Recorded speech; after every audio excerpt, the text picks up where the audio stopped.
How can you be so disrespectful? This sign is outrageous. Apologize now. You can't treat people like this. This is wrong. 10-year-old Queen stood frozen in the airplane aisle, her small hands trembling as she stared at the handwritten note taped to her seat headrest. 3 letters that would change everything, AP. Right next to her seat number, A16. Her mother Diane's face transformed in seconds, confusion melting into something far more dangerous. Rage. Pure, protective rage. The flight attendant, Cassandra Whitmore, glided toward them with a smile that didn't reach her eyes, her voice dripping with false concern.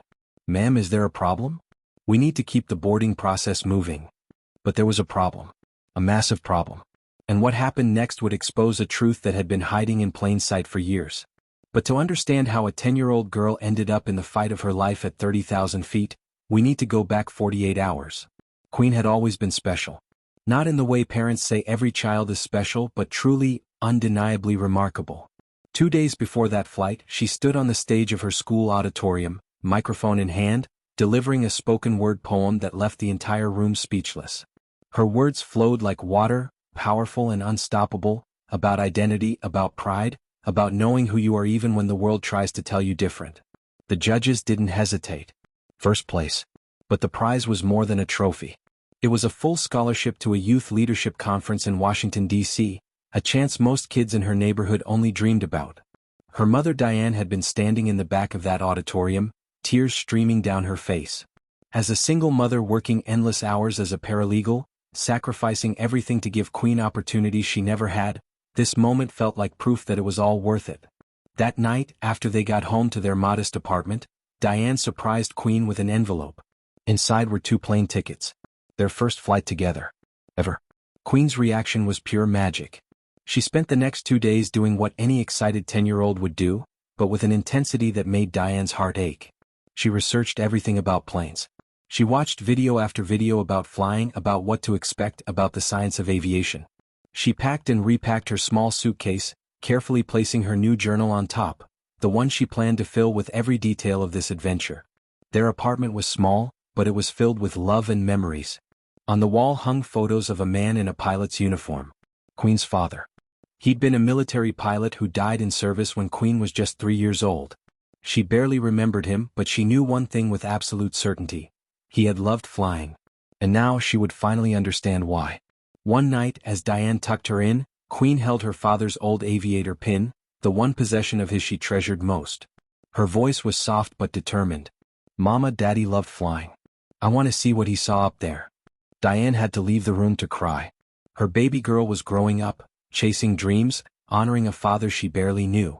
How could life be so beautiful and so painful at the same time? The morning of the flight arrived with nervous excitement. Queen put on her best dress, the navy blue one with white flowers that she saved for special occasions. She pinned her father's aviator wings carefully to her collar. In the mirror she looked older somehow. Ready. Diane drove them to the airport, both of them too excited to eat breakfast, running through the checklist over and over. Tickets, IDs, luggage, dreams. The airport was overwhelming in the best way. Queen had never seen so many people moving with such purpose, going to places she'd only read about in books. The departures board flickered with destinations that sounded like magic. Los Angeles, London, Tokyo, Paris. And today they were joining that magic. They were going to Washington, D.C. At the check-in counter, the agent processing their tickets was a woman named Cassandra Whitmore. Her uniform was crisp, her makeup perfect, her smile professional. The interaction seemed normal at first. Cassandra took their IDs, typed into her computer, printed their boarding passes. But Diane noticed something. The way Cassandra's eyes lingered on them just a moment too long. The way her smile tightened almost imperceptibly.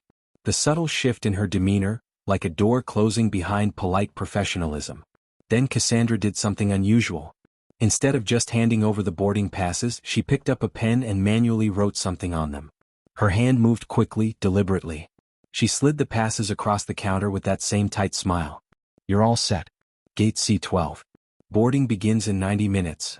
Queen and Diane made their way through security, and for Queen, every moment was wonder. She watched families reuniting, business people rushing to their gates, children pressing their faces against the windows to watch planes taxi. This was it. This was really happening. Near their gate, as they waited for boarding to begin, an older man in a pilot's uniform walked past. He had kind eyes and silver hair, the bearing of someone who'd spent a lifetime in the khakis. Captain Vernon Hayes. His eyes caught the aviator pin on Queen's dress and he stopped. Recognition flickered across his face, not of Queen but of what that pin represented. He nodded at her with genuine respect, the kind of acknowledgement that passes between people who understand sacrifice. Queen beamed, standing a little straighter. This pilot saw her. Really saw her. What they didn't see was Cassandra Whitmore, now finished with her check-in counter shift, standing near the gate agent's desk with her phone pressed to her ear. Her voice was low, deliberate. Yes, Section A, Row 16. It's handled.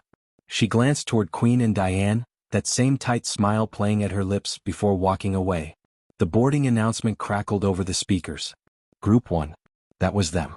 Queen grabbed her mother's hand, practically bouncing with excitement. They lined up, showed their passes and walked down the jet bridge. The smell of recycled air and cleaning solution. The narrow tunnel leading to the aircraft door. Queen's heart was racing. Her father had done this hundreds of times. Now she was following in his footsteps. The flight attendant at the door welcomed them aboard with a generic smile. They turned left into the cabin, searching for row A. The plane was filling up quickly, passengers stuffing bags into overhead bins, settling into seats, already looking tired. Queen found row 16 and her excitement peaked. These were their seats. Their actual seats on an actual plane. But then she saw it. Taped to her headrest, small but unmistakable, was a handwritten note. Her eyes focused on the letters, trying to make sense of what she was seeing. B. Right next to A16. Her seat number. The world tilted. Queen looked at her mother, confusion flooding her face. Mama, what does this mean? Diane stepped forward, saw the note, and everything inside her went cold and then white-hot in the span of a heartbeat. She knew exactly what it meant. She'd lived long enough, faced enough prejudice, endured enough subtle and not-so-subtle racism to recognize hatred when it was staring her in the face. Someone had labeled her baby, her brilliant, beautiful, talented daughter, with the most vile, dehumanizing slur. Before she could speak, before she could even process her rage, Cassandra Whitmore appeared in the aisle behind them. That same professional smile. That same cold calculation behind her eyes. Ma'am, is there a problem? We need to keep the boarding process moving. Diane's voice was steel. Yes, there's a problem. A massive problem. Do you see this? She pointed at the note without touching it, her fingers shaking with fury. Cassandra's eyebrows raised in what looked like surprise, but her eyes told a different story. Oh my goodness, how did that get there? Probably some child's prank from an earlier flight. Let me remove that for you right away. She reached forward and plucked the note from the headrest, crumpling it in her hand before Diane could stop her. You're in seat A16 though, so please take your seats. Diane stepped closer, her voice dropping to a dangerous whisper. We both know what this is. I want to speak to the captain. Right now. Cassandra's mask slipped, just for a second. Her jaw tightened. Ma'am, you're holding up the entire flight. If you can't take your seats, I'll have to call security. Behind them, passengers were backing up in the aisle, muttering, checking their watches. The pressure was building. Queen stood there, still holding her small carry-on, watching her mother transform into someone she'd never quite seen before. A warrior. A protector. Someone who would burn the world down before letting her child be diminished. If you're watching this and you believe that every child deserves dignity, that discrimination has no place in our skies or anywhere else, hit that subscribe button right now. Because what happens next will restore your faith in standing up for what's right, even when the whole world is telling you to sit down and be quiet. Here's my question for you. What would you do if you saw this happening to a child right in front of you? Would you speak up or would you look away? Tell me in the comments because this story is about to show us exactly what courage looks like. Diane didn't move. She stood in that airplane aisle like a mountain, immovable, unshakable, while other passengers squeezed past them with annoyed expressions and heavy sighs. Her daughter was still staring at the spot where that note had been, trying to understand why someone would write something so cruel about her. Queen had spent the last 2 days dreaming about this moment, about following in her father's footsteps, about touching the clouds he once flew through. And now, in the span of 30 seconds, someone had tried to reduce her to 3 hateful letters. Diane's voice cut through the murmurs in the cabin, clear and unwavering. I need to speak with a supervisor. Now. Cassandra Whitmore's smile never faltered, but something shifted in her eyes. A hardness. A certainty that she held all the cards. Ma'am, I am the senior flight attendant on this aircraft. I've already addressed the situation by removing the offensive material. Now, if you could please take your seats so we can complete boarding. You removed evidence, Diane corrected, her paralegal training kicking in. That note didn't just appear out of thin air. Someone put it there. Someone on this crew. The accusation hung in the air like smoke. Passengers who had been trying to ignore the confrontation suddenly looked up. A few pulled out their phones. Cassandra's jaw tightened just for a fraction of a second, before her professional mask slid back into place. I understand you're upset, but making baseless accusations won't help anyone. You're in seat A16 and I need you to sit down now, or I will have no choice but to call security. Diane didn't blink. Call them. Queen had never heard her mother's voice sound like that. Cold. Final. Like a judge delivering a verdict. She looked up at Diane and saw something she'd only glimpsed in photographs of her father in his uniform. Command. The absolute refusal to back down in the face of injustice. More passengers were watching now. Some with sympathy, others with irritation. A man in row B, wearing an expensive suit and checking his Rolex, leaned into the aisle. Look, I'm sorry about whatever happened, but can we just get this sorted out? Some of us have connections to make. His words seemed to embolden Cassandra. She straightened her posture, her voice taking on an edge it hadn't had before. Ma'am, for the final time, please take your seats.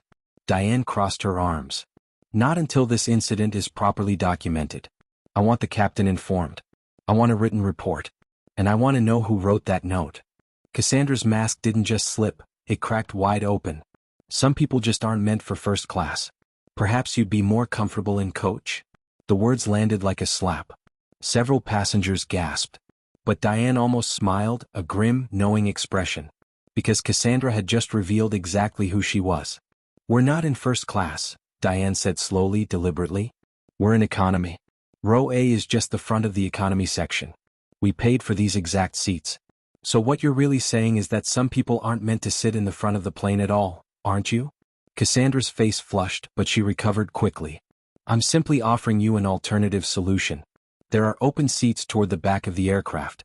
You'd have more privacy there. More privacy for what? Diane's voice rose slightly. To hide the discrimination that just happened? To make it easier for you to pretend this never occurred. That's when Queen did something her mother didn't expect. She reached into her small backpack and pulled out her tablet, the educational device her school had provided for the leadership conference. Her hands were shaking, but her fingers moved with purpose. She opened the camera app and hit record. The tablet's lens pointed directly at Cassandra, at her mother, at the seat where that note had been. Queen was 10 years old, but she understood something fundamental. If there was no proof, there was no truth. Not in a world that was always ready to doubt people who looked like her. Diane noticed what her daughter was doing and felt a surge of pride so powerful it almost brought her to her knees. This brilliant, brave child was thinking 3 steps ahead. A businessman in a rumpled suit several rows back called out, "Just give them a voucher or something so we can leave." But then another voice cut through, this one older, steadier, and absolutely certain. "I saw her write that note." Everyone turned.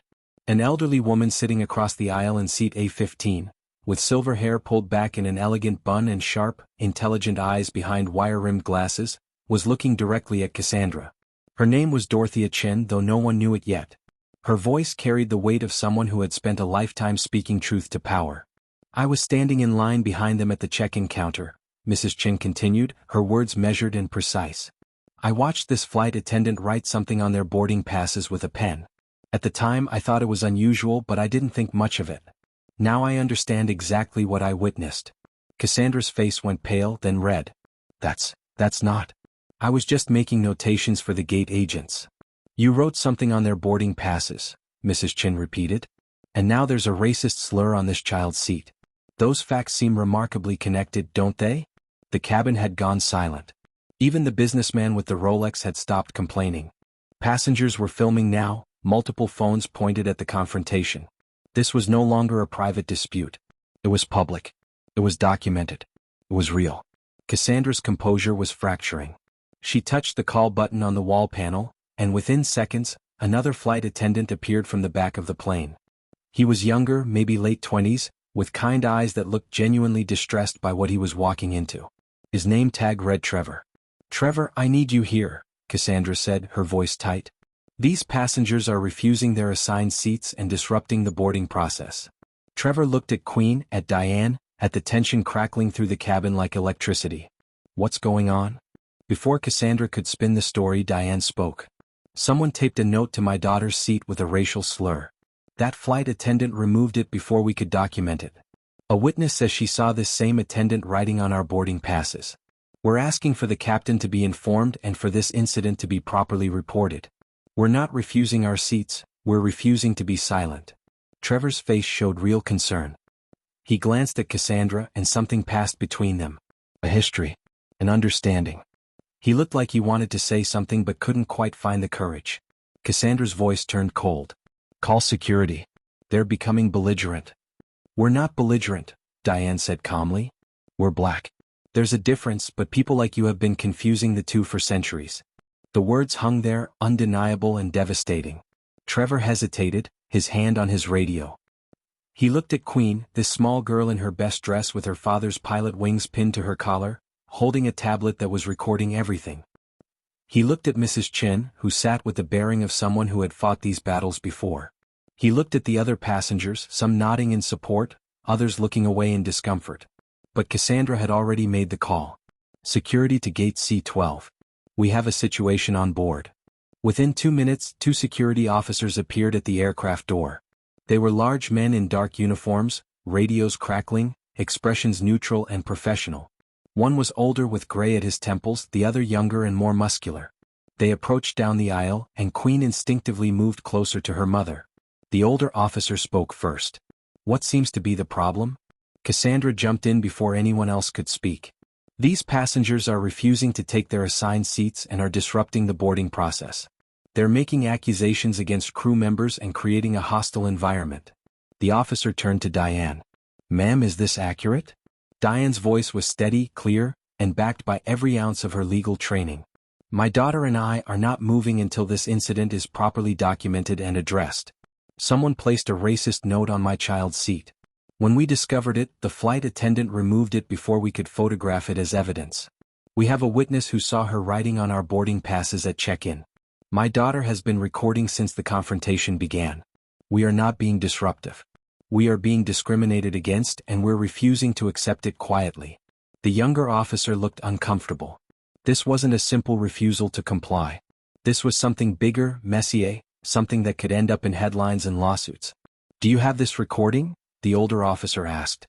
Queen held up her tablet, her voice small but clear. Yes, sir. Cassandra interjected quickly. They're claiming discrimination without any proof. The note was removed because it was inappropriate regardless of who put it there. I'm trying to resolve this situation, but they're being unreasonable. We have proof, Diane said. We have a witness. We have a recording. We have a mother's instinct that knows exactly what happened here. What we don't have is faith that this airline will take this seriously unless we make it impossible to ignore. The standoff was complete. Security officers blocking the aisle. Cassandra radiating barely controlled anger. Trevor looking like he wanted to disappear. Mrs. Chen watching everything with sharp, knowing eyes. Passengers filming, whispering, choosing sides. And in the middle of it all, a 10-year-old girl holding a tablet, her father's wings catching the cabin light, standing next to her mother who refused to move. That's when Queen spoke for the first time since finding the note. Her voice was young but it carried through the cabin with surprising strength. My daddy was a pilot. He died serving this country when I was 3 years old. He taught me, even though I barely remember him, that flying is about dignity and respect. It's about trust. You trust the pilots with your life. You trust the crew to care for you. You trust that when you're 30,000 feet in the air, everyone on that plane sees you as human. She looked directly at Cassandra, tears brimming in her eyes but not falling. That's not what's happening here. You didn't see me as human. You saw me as something you could label and dismiss. But I'm not going anywhere. Neither is my mama. Because my daddy didn't die so I could sit down and be quiet when someone tries to make me feel less than. The cabin was completely silent. Not a cough, not a shuffle, not a whisper. Queen's words had cut through every excuse, every rationalization, every attempt to minimize what had happened. She had named it for exactly what it was. The older security officer cleared his throat, clearly moved but trying to remain professional. I think we need the captain down here. Before anyone could respond, a voice came from the front of the cabin. I'm already here. Captain Vernon Hayes stepped out of the cockpit, his silver hair perfectly combed, his uniform crisp, his face carved from stone. His eyes swept the scene, taking in everything in seconds. The security officers, the frightened child, the defiant mother, the nervous Trevor, and Cassandra Whitmore, who suddenly looked very, very small. His eyes landed on Queen, specifically on the aviator pin on her dress. Recognition flickered across his face, followed by something deeper. Sadness, respect, understanding. Because Captain Vernon Hayes knew exactly whose pin that was. And he knew exactly what it meant. If this story is making your blood boil, if you're feeling that fire to stand up against injustice wherever you see it, then smash that subscribe button. Because what Captain Hayes does next will prove that sometimes, the people in power do the right thing. Sometimes justice doesn't just knock, it kicks the door down. Drop a comment right now. Have you ever witnessed discrimination and stayed silent, or have you spoken up? What gave you the courage, or what held you back? Because understanding our own responses is how we become the people who change these situations instead of just watching them unfold. Captain Vernon Hayes stood at the front of the cabin with the presence of a man who had commanded aircraft through storms, emergencies, and impossible situations. His voice was calm, authoritative, the kind of voice that made people instinctively trust him with their lives. What's the situation here? Cassandra moved quickly, her words tumbling out in a rehearsed rush. Captain, I apologize for the disruption. These passengers have been refusing their assigned seats and creating a disturbance during boarding. I've tried to accommodate them, offered alternative seating, but they're insisting on holding up the entire flight. We have a full passenger load and we're already behind schedule. Security was called because the situation was escalating and I was concerned for the safety of other passengers and crew. It was a masterful performance. Every word carefully chosen to paint Diane and Queen as the problem. Unreasonable. Difficult. Threatening even. Captain Hayes listened without interruption, his face impassive. Then his eyes shifted to Diane. And your side of this? Diane took a breath. My daughter found a racial slur taped to her seat headrest. 3 letters. B. Next to her seat number. When we asked to speak to a supervisor, this flight attendant removed the note before we could document it, then suggested we'd be more comfortable in seats at the back of the plane. We're not refusing our assigned seats, Captain. We're refusing to let this be swept under the rug. Hayes' expression didn't change, but something shifted in his eyes. Where is this note now? I removed it immediately, Cassandra said quickly. It was inappropriate and offensive. I didn't want the child to have to look at it any longer. How convenient, Mrs. Chen's voice cut in from her seat across the aisle. Remove the evidence, claim you were helping, and hope everyone moves on. She looked directly at Captain Hayes. I can tell you exactly what that note said. And I can tell you that I watched this flight attendant write something on their boarding passes at the check-in counter before they ever got to the gate. I'm 82 years old, Captain. I've seen this particular dance too many times not to recognize the steps. Hayes turned back to Cassandra. Is this true? Did you write something on their boarding passes? Cassandra's face flushed red. There may have been something, but I removed it immediately to help the situation. To protect the child from seeing something so vile. But you didn't report it, Hayes said, his voice dropping lower. You didn't inform the gate agents. You didn't file an incident report. You didn't call me out of the cockpit. Instead, you removed evidence and asked these passengers to move to different seats. Does that about sum it up? The silence was deafening. Cassandra opened her mouth, closed it, opened it again. I was trying to de-escalate. By hiding what happened? That's when Queen stepped forward, her small hand holding up her tablet. Her voice was quiet but steady. I have a video of everything from when we found the note. Every eye in that cabin turned to the 10-year-old girl holding up a tablet like it was Excalibur. Captain Hayes knelt down slightly, bringing himself to her eye level. May I see it? Queen nodded and handed him the tablet. Hayes pressed play and the cabin held its collective breath. You could hear the audio clearly. Diane's voice discovering the note. Queen's confused question. Cassandra's arrival and her dismissive response about it being a child's prank. The offer to move them to the back. Diane's accusation that they both knew what this really was. Cassandra's slip about some people not being meant for first class. Mrs. Chen's testimony. All of it. Documented. Undeniable. Hayes watched the entire thing without speaking. His jaw tightened. His eyes hardened. When the video ended, he stood up slowly and looked at Cassandra Whitmore with an expression of pure disgust. This flight is not departing with you on it. Please collect your belongings and deplane. The words landed like a bomb. Cassandra's face went from red to white in an instant. You can't do this. I've been with this airline for 12 years. I have seniority. I have rights. And you just violated about 15 company policies and several federal regulations, Hayes said, his voice cutting through her protests like a blade. Discrimination based on race. Tampering with evidence. Failure to report an incident. Creating a hostile environment. Abuse of authority. Should I continue? He turned to the security officers. Please escort her off this aircraft. Cassandra's composure shattered completely. Tears started streaming down her face, but they weren't tears of remorse. They were tears of rage and disbelief. This is ridiculous. I was trying to help. That note could have been from anyone. You're taking the word of strangers over someone who's dedicated 12 years to this company. I'm taking the word of a video recording, Hayes said coldly. And a credible witness. And a mother protecting her child. And my own eyes, which can see exactly what happened here. You're targeting me because I'm white. Cassandra's voice rose to a near shriek. This is reverse discrimination. Also, I'll go to the media. You can't just throw away my career over some misunderstanding. The older security officer took her gently but firmly by the arm. Ma'am, we need to go. Cassandra pulled away, stumbling slightly in the aisle. You don't understand. I have a mortgage. I have bills. I've given everything to this job. She pointed at Diane and Queen. They're making this about race when it's not. They're playing the victim. They're ruining my life. You ruined your own life the moment you wrote that note, Hayes said quietly.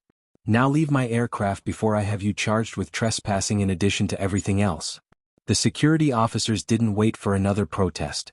They walked Cassandra down the aisle, her voice echoing through the cabin as she continued her desperate defense, her claims of injustice, her threats of lawsuits and media exposure.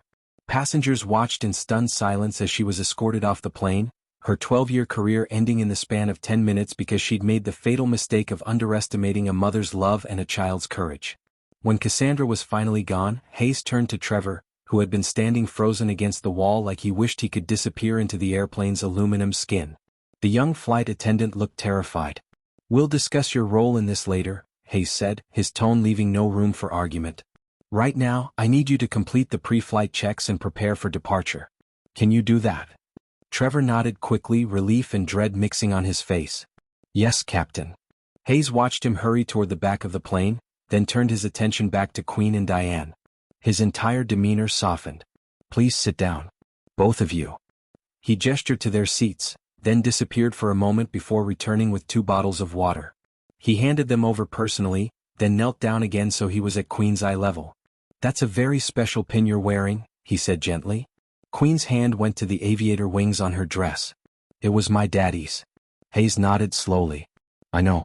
I knew your father. The world stopped. Diane's breath caught. Queen's eyes went wide. You knew him? I served with him. Different squadron but same base. Your father was Lieutenant James Morrison, correct? At Queen's nod, Hayes continued. He saved my life once. I was flying a cargo transport, and my co-pilot had a medical emergency mid-flight. Heart attack at 30,000 feet. I was trying to keep the plane stable, trying to handle everything alone, and I was losing it. Your father was flying patrol nearby. He heard my emergency call and he talked me through everything. Every step. Every adjustment. His voice was so calm, so certain, like we were just having a conversation over coffee instead of me being minutes away from crashing a plane into the ocean. Queen's eyes filled with tears. Really? Really? Hayes said. He talked me through the emergency descent, through the landing procedures, through everything my co-pilot would have been doing if he'd been conscious. We landed safely. My co-pilot survived. All because your father refused to leave my side even over the radio. He flew escort for me all the way to the emergency landing site. Diane was crying now, silent tears streaming down her face. These were stories she'd never heard. Moments of her husband's life that had been lost with him. Hayes reached out and gently touched the aviator pin on Queen's dress. He was the best of us. The absolute best. Skilled, yes, but more than that. He was decent. He believed that everyone in the sky deserved dignity and respect, whether they were flying the plane or sitting in the back. He believed that up there, 30,000 feet above all the divisions and prejudices of the world, we were all just humans trusting each other to get home safely. He looked into Queen's eyes.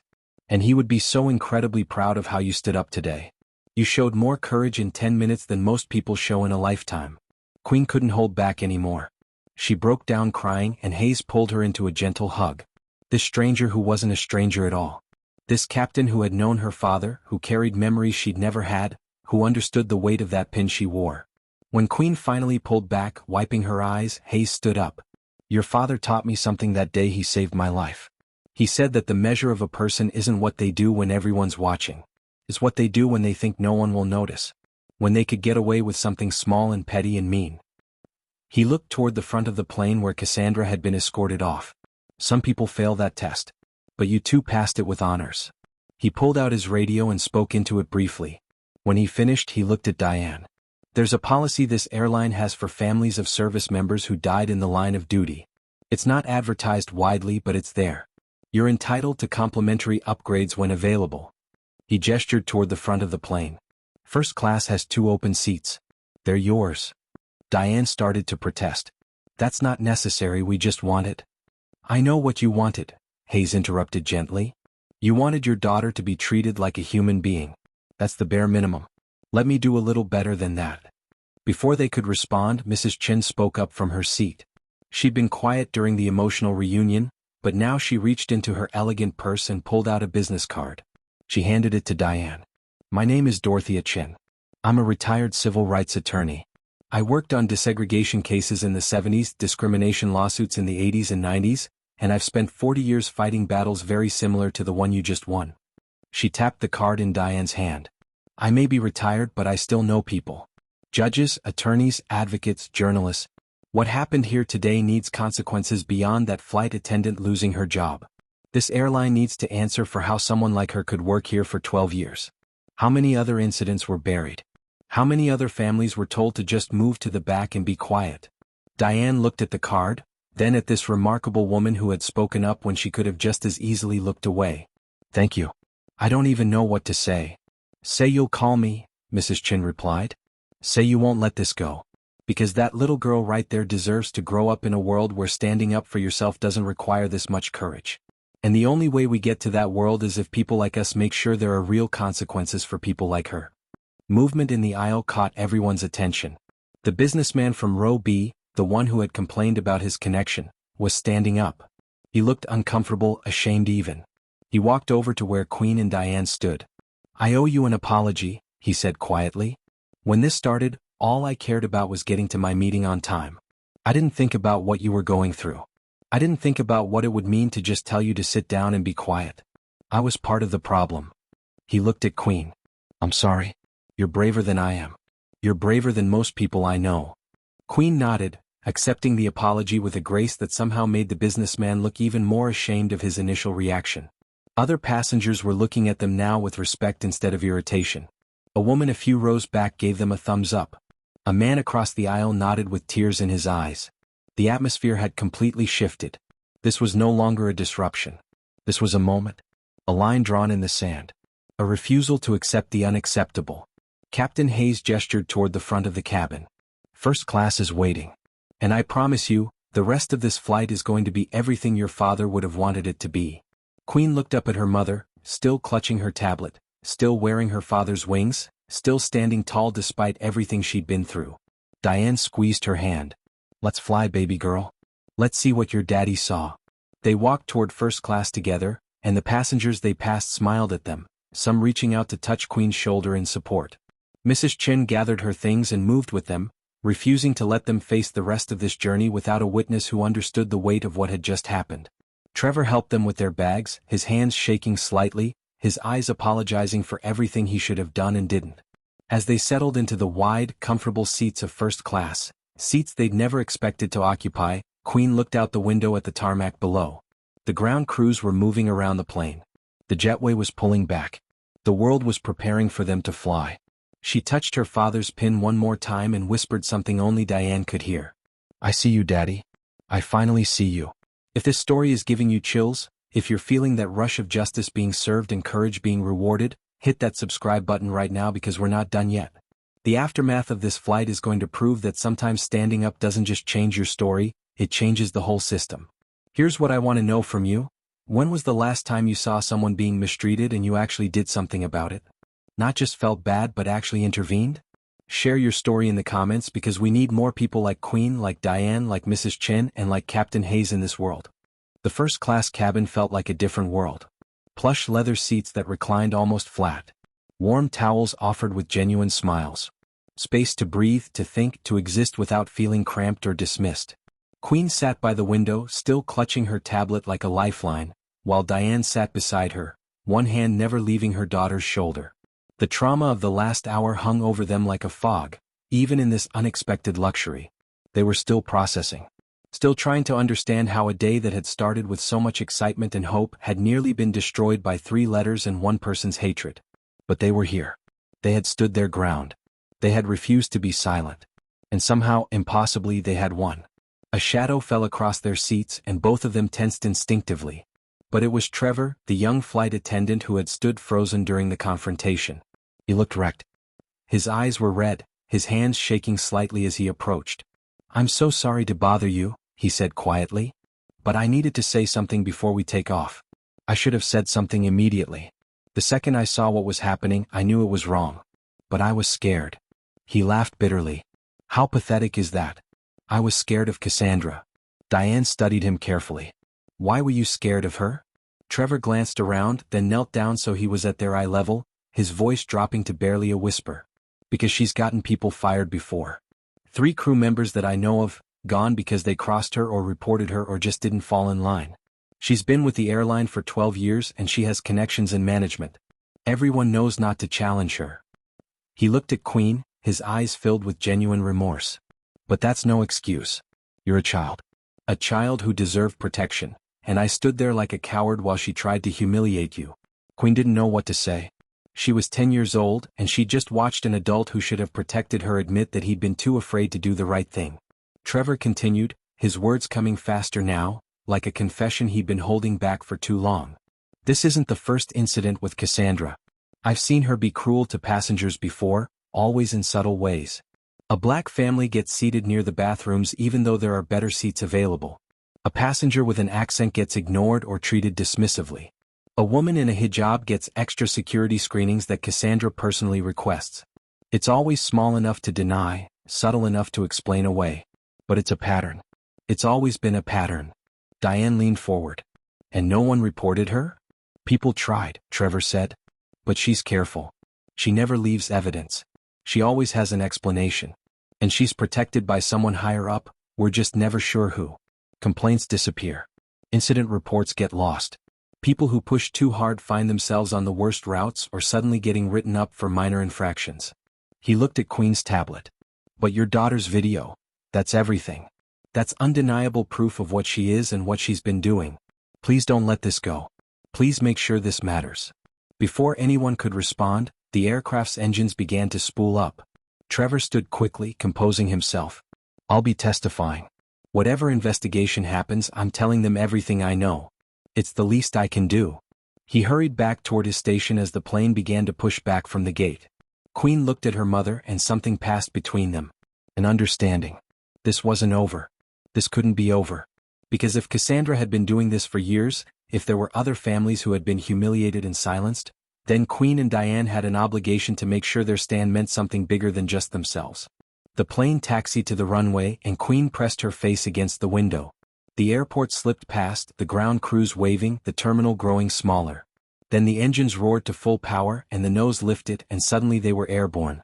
The ground fell away beneath them and Queen was flying. Actually flying. Like her father had done hundreds of times. She held his aviator pin in her hand and felt something shift inside her. The trauma was still there. The anger, the hurt, the violation of having been reduced to a slur. But there was something else now too. A sense of purpose. A feeling that she'd been tested and had not only survived but had stood up in a way that would ripple outward into something bigger than herself. Diane watched her daughter stare out the window and felt her heart break and heal at the same time. This was not the flight she'd imagined when she'd surprised Queen with those tickets. This was not the innocent joy she'd wanted her baby to experience. But somehow, in the midst of injustice, her daughter had discovered something even more valuable than joy. She'd discovered her own strength. Queen pulled out her journal, the one she'd packed so carefully for this trip. She'd intended to fill it with observations about clouds and descriptions of the conference and maybe some poetry about dreams taking flight. Instead, she began writing about what had really happened. About the note. About her mother's fury. About Mrs. Chen's testimony. About Captain Hayes and his stories of her father. about standing in that aisle and refusing to be silent even when her voice shook and her hands trembled. She wrote for nearly 20 minutes, her pencil moving across the page in her careful 10-year-old handwriting, capturing everything while it was still raw and real. Because she understood, even at her age, that this story needed to be told. Not just for her, but for every other child who had ever been made to feel less than human. The captain's voice crackled over the intercom, and Queen recognized it immediately. "Captain Hayes. Ladies and gentlemen, this is your captain speaking. We've reached our cruising altitude of 35,000 feet, and you're free to move about the cabin. I want to take a moment to address what happened before departure." The cabin went silent. Passengers stopped their conversations, looked up from their phones and tablets. This airline has a zero-tolerance policy for discrimination of any kind. What occurred today was unacceptable, and it was handled swiftly and decisively. I want to commend the passengers who spoke up, who refused to let injustice stand, and who showed all of us what courage looks like. That kind of integrity is what makes us better as a company and as human beings. Thank you for your patience during the delay, and thank you for being the kind of people who make the skies a little more just. The intercom clicked off, and spontaneous applause broke out through the cabin. Queen looked at her mother and they both smiled through tears. They had done something that mattered. 1 week later, the story was everywhere. Diane sat in their living room, Queen beside her on the couch, watching a news report on their small television. The anchor's face was serious as she read from her teleprompter. Breaking news in what's being called the Seat A16 incident. Cassandra Whitmore, a 12-year veteran flight attendant, has been terminated by the airline and is now facing federal charges for discrimination and harassment. According to sources within the company, an internal investigation revealed a disturbing pattern of behavior spanning at least 3 years. The screen cut to footage of Cassandra being escorted from a federal building, her lawyer trying to block the cameras. She looked nothing like the composed flight attendant from that day. She looked broken, desperate, cornered. The anchor continued. The investigation, launched after a video of the incident went viral, uncovered at least 6 other incidents where Whitmore allegedly targeted passengers based on race, religion, or national origin. In each case, complaints were filed but mysteriously never resulted in disciplinary action. The airline is now investigating how these complaints were suppressed and who may have been protecting Whitmore. Another report showed Trevor giving testimony to investigators. The crawl at the bottom of the screen read, "Flight attendant comes forward with additional evidence, offered sensitivity training and kept position." Mrs. Chen appeared in an interview, looking every bit the formidable attorney she'd been in her prime. This case represents systemic failure. One individual's racism is a problem, but an entire organization that enables and protects that racism is a crisis. I'm encouraged by the airline's response so far, but we're going to make sure the changes go deeper than just policy updates. The news showed footage of airline executives at a press conference, flanked by representatives from civil rights organizations. They announced sweeping changes, new reporting protocols that bypass traditional chains of command, mandatory bias training for all employees, third-party audits of past complaints, and significant financial commitments to diversity initiatives. But the announcement that made Queen sit up straight was the last one. In partnership with the Morrison family, we're establishing the Lieutenant James Morrison Memorial Scholarship Fund for children of fallen service members. This fund will provide educational support and travel opportunities for young people who have lost parents in service to our country. Diane covered her mouth, tears streaming down her face. They'd turned their pain into something that would help other families. Something permanent. Something that carried James's name forward with honor. The next segment showed Queen herself, standing at a podium at the airline's diversity town hall, dozens of employees watching. She looked tiny behind that podium, but her voice was clear and strong. "I was scared that day. I was hurt. I was angry. But mostly I was confused about why someone would hate me without even knowing me. My mom taught me that when bad things happen you have a choice. You can let them make you smaller or you can use them to become bigger. I chose bigger." 3 weeks after the flight, Queen stood on a stage in Washington, D.C. at the youth leadership conference she'd won the scholarship to attend. This was supposed to be the whole point of the trip, the reason for the plane tickets, the exciting adventure before the trauma. But now it meant something different. She told her story to 200 young leaders from across the country. She showed them the video from the plane and the room went completely silent. When she finished, they gave her a standing ovation that lasted 5 full minutes. The video went viral within hours. Millions of views. Thousands of comments. News outlets picking up the story. Social media exploding with support and, inevitably backlash from people who accused her of playing the victim or seeking attention. But for every hateful comment, there were 100 more from parents thanking her for teaching their children about courage, from other kids sharing their own stories of discrimination, from adults admitting they'd witnessed injustice and stayed silent and were resolved to do better. Queen became something she'd never intended to be, a symbol. A youth advocate for travel equality and speaking up against injustice. She was invited to speak at schools, at community centers, at conferences. She always wore her father's aviator pin. She always told his story alongside her own. 6 months later, Queen and Diane stood in another airport, preparing to board another flight. Different airline, different destination, but the same nervous energy between them. The check-in process was warm and efficient. The gate agents smiled genuinely. There were no handwritten notes on their boarding passes. But Queen noticed everything now. She watched how staff interacted with different passengers. She observed who got extra scrutiny and who sailed through without a second glance. She'd lost something that day on Flight 287. A certain innocence, a belief that the world was fundamentally fair. But she'd gained something more valuable, awareness. The ability to see injustice before it fully manifests. The courage to speak up before it escalates. They boarded early, and the flight attendant who greeted them at the door noticed the aviator pin on Queen's dress immediately. "That's beautiful," she said. "Are you a pilot?" "Not yet," Queen said with a smile. "But my daddy was. He was Lieutenant James Morrison. He flew for the Air Force." The flight attendant's expression softened with genuine respect. "Thank you for his service. And for yours."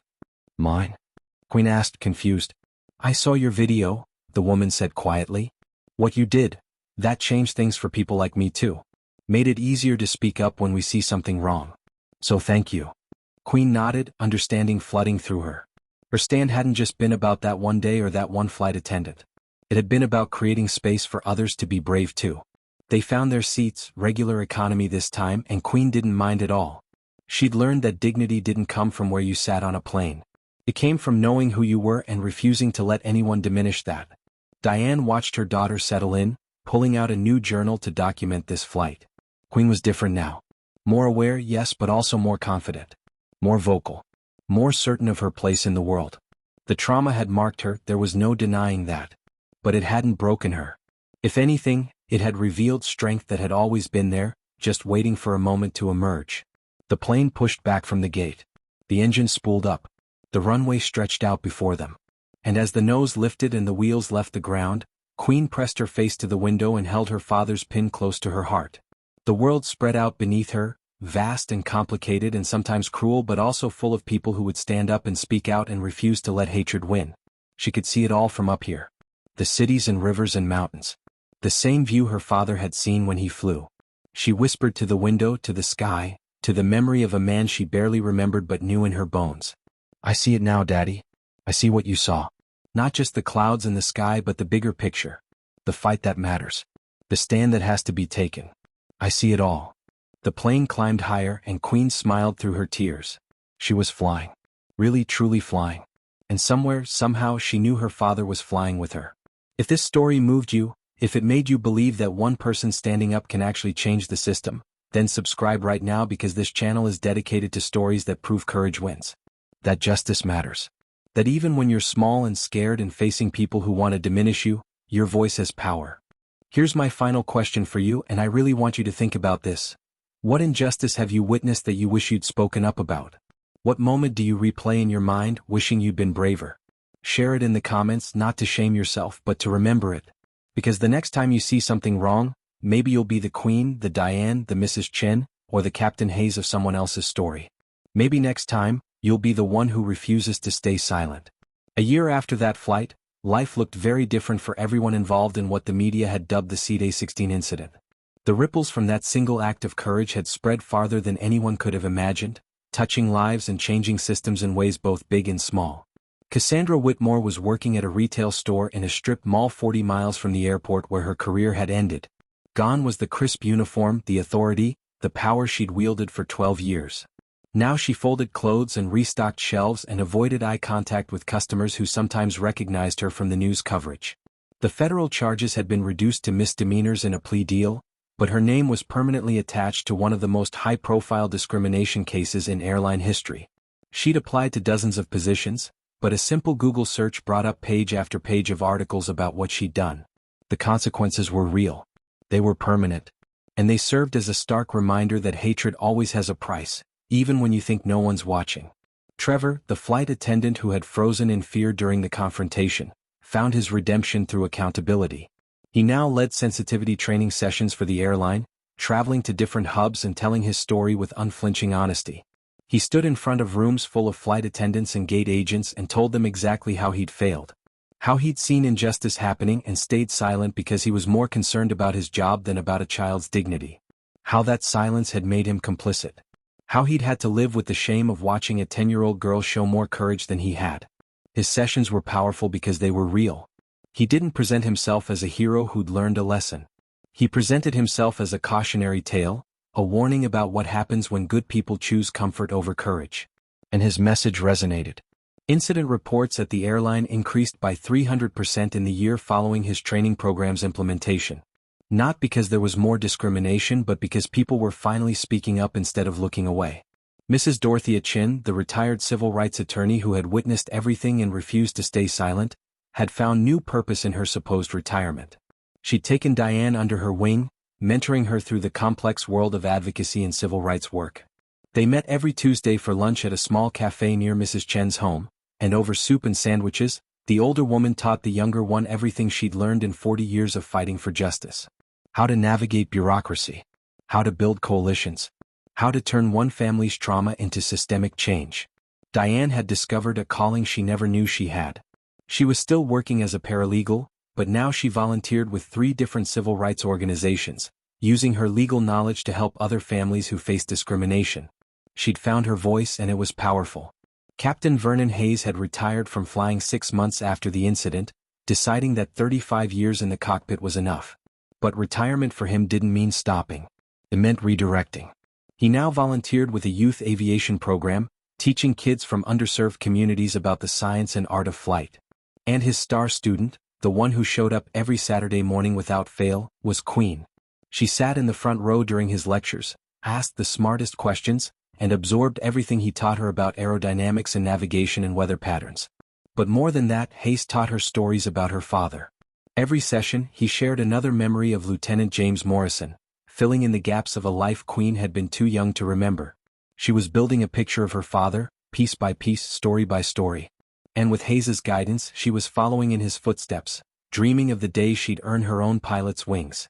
The Lieutenant James Morrison Memorial Scholarship Fund had exceeded everyone's expectations. What started as a settlement from one airline had grown into a national initiative supported by multiple carriers, veterans organizations, and private donors.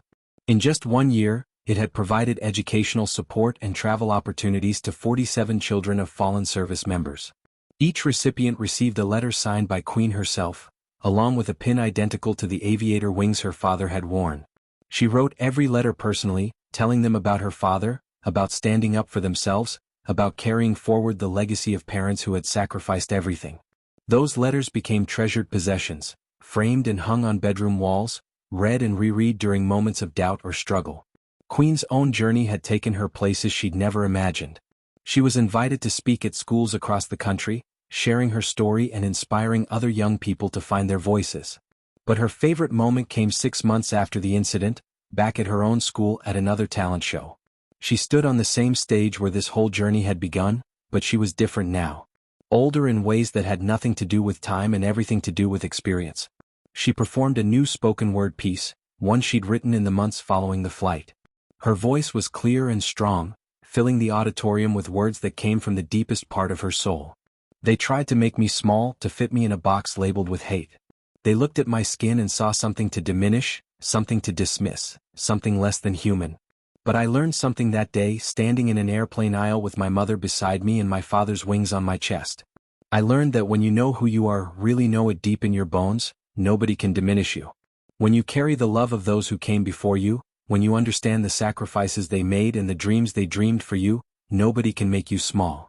The auditorium was silent, every eye fixed on this remarkable child who had been through fire and emerged not burned but forged into something stronger. My name is Queen. Not because my mother wanted me to feel special or different, but because she wanted me to understand that I have inherent worth. That I don't need anyone's permission to take up space in this world. That I am descended from people who survived things that should have broken them but didn't. My father flew planes for this country. He protected people he would never meet. He believed that everyone deserved dignity and safety and respect. And when someone tried to take that dignity from me, I heard his voice in my head telling me to stand tall, to speak up, to refuse to be diminished. She paused, looking out at the audience, at the teachers who had watched her grow, at the students who saw her differently now, at her mother in the back row crying tears of pride. I earned my name that day. Not because I was born with it, but because I lived up to it. And every day since then I wake up and try to earn it again. By speaking up when I see injustice. By standing beside people who are facing what I faced. By refusing to let hatred win even when it's easier to look away. My name is Queen. And I earned it. The standing ovation lasted 7 minutes. Students were crying. Teachers were crying. Even the principal, a stern woman who rarely showed emotion, was wiping her eyes. Queen had transformed her trauma into power, her pain into purpose. She had taken the worst day of her young life and turned it into a message that resonated with everyone who heard it. But the story doesn't end with applause and tears and inspiration. It ends with numbers. With facts. With the hard truth that what happened to Queen wasn't unique, wasn't isolated, wasn't rare. According to the Department of Transportation, there were over 23,000 discrimination complaints filed against airlines in the United States in the year before Queen's incident. 23,000 families who felt they'd been treated unfairly because of their race, religion, national origin, disability, or other protected characteristics. And those were just the ones who reported it. How many more stayed silent? How many more accepted the humiliation because they didn't think anyone would believe them, or because they were afraid of making a scene, or because they just wanted to get where they were going without a fight? Studies show that black passengers are 3 times more likely to be removed from flights than white passengers. That Muslim passengers report heightened security scrutiny in over 60% of their air travel experiences. That passengers with disabilities face barriers and discrimination on more than 40% of flights. These aren't isolated incidents. This is a pattern. A system. A culture that still, in 2026, treats some people as less deserving of dignity than others. But here's the thing about Queen's story that matters most. She didn't accept it. Her mother didn't accept it. Mrs. Chen didn't stay silent. Captain Hayes didn't look away. Trevor found his courage even if it came late. And because they refused to accept the unacceptable, things changed. Not just for them, but for everyone who flies that airline. For everyone who benefits from the new reporting protocols and the bias training and the scholarship fund. For every employee who now knows that discrimination will have real consequences. For every passenger who sees someone being mistreated and remembers that speaking up matters. One 10-year-old girl changed an entire system because she refused to be silent. Because she carried her father's legacy with her. Because her mother had taught her that dignity was non-negotiable. Because strangers chose to be brave when they could have looked away. If you've witnessed discrimination in travel, there are resources available. The Aviation Consumer Protection Division of the Department of Transportation accepts complaints at transportation.gov. The ACLU has a traveler's rights hotline. Civil rights organizations across the country provide legal support for families facing what Queen faced. You don't have to stay silent. You don't have to accept it. And if you see it happening to someone else, you don't have to look away. Queen's story is powerful because it's true. But it shouldn't have to be. We shouldn't need 10-year-old children to teach adults about courage and dignity and standing up for what's right. We shouldn't need viral videos and federal investigations to get airlines to treat all passengers with basic respect.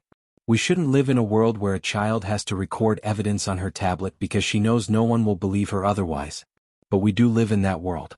So the question becomes, what are you going to do about it? Are you going to be the person who mutters about connections and looks away? Or are you going to be Mrs. Chen, speaking up even when it's uncomfortable? Are you going to be the early version of Trevor, silent and complicit? Or are you going to be the Trevor who found his courage and turned his failure into teaching moments? Are you going to be the system that protects the Cassandras of the world? Or are you going to be Captain Hayes, drawing a line and refusing to let hatred operate under your authority? Queen made her choice standing in that airplane aisle. She chose courage over comfort, truth over silence, dignity over peace. And that choice echoed out into the world, changing lives, changing systems, changing the very culture of how we treat each other when we're all just trying to get from one place to another. Her father's aviator wings sit on her dresser now, next to a growing collection of awards and recognition for her advocacy work. But she still wears them sometimes, pinned to her shirt or her jacket, a reminder of where she came from and where she's going. She's 13 now, still dreaming of becoming a pilot like her father. Still speaking up when she sees injustice. Still earning her name every single day. The last time I heard from her, she told me something that stayed with me. She said, "People ask me if I'm angry about what happened. If I wish it had never occurred." And the truth is, yes, I wish I'd never seen that note. I wish Cassandra Whitmore had been a better person. I wish the world was different. But it happened. And I got to choose what it meant. I got to decide if it would make me smaller or bigger. I chose bigger. And I'd choose it again. That's the message. That's the lesson. That's what we all need to hear and internalize and live by. When injustice happens, and it will because we live in an imperfect world with imperfect people, we get to choose our response. We can stay silent or speak up. We can look away or bear witness. We can accept it or fight it. We can let it diminish us or let it reveal our strength. Queen chose strength. What will you choose? If this story changed something in you, if it made you think differently about your responsibility to speak up when you witness injustice, then subscribe to this channel right now. Hit that notification bell. Because we're going to keep telling stories like this. Stories about ordinary people doing extraordinary things. Stories about courage in the face of hatred. Stories about systems changing because individuals refuse to stay silent. This is what matters. This is what changes the world. One story, one stand, one voice at a time. And here's my final question for you, the one I really need you to answer honestly in the comments. If you were on that plane, which person would you have been? Would you have been the passenger complaining about delays? The one filming in support? Mrs. Chen speaking up as a witness? Trevor frozen in fear? Or would you have been the person who never looked up from their phone? Think about it. Really think about it. Because the next time you're faced with injustice, you're going to have to make that choice for real. And who you choose to be in that moment will define not just that situation, but who you are as a human being. So tell me, who are you going to be?